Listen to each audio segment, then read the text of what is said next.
G'day, I'm Bob Bandolder from Bandolder's Kitchen and Bath, and today I'm going to show you how to adjust your cabinet. And I'm going to start with showing you how to take the cabinet door off of the cabinet itself. And what we have here is small plungers. I'll just release the one at the top here, and there it is right there. That plunger, you just put your finger on that and pull it towards you, and that releases the door from the cabinet. And now I'm going to carry on and put the door back on. There's two hooks behind the cabinet here, and they fit in on this side of the hinge, and you just press it on. It snaps on. It's that easy. And I just did the same process at the top.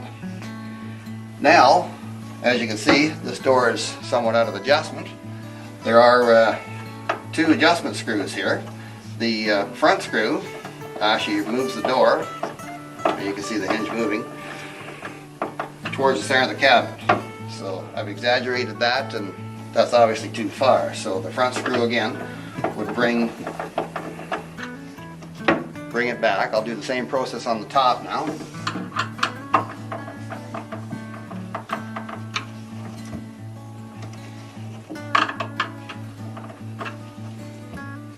There, that's the same process done on the top. The other position or adjustment screw is the rear screw. And I'm holding the door right now. As I loosen that, you can see that the door moves towards you or back in. If I set the screw towards myself and tighten the screw and close the door, you can see that the door is actually fairly tight, so that's where that screw has to be. Then the other adjustment is these screws here. You can loosen these off.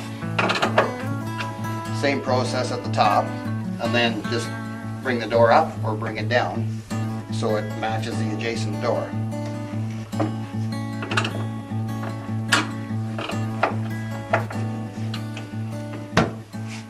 And that's how you adjust your cabinet door.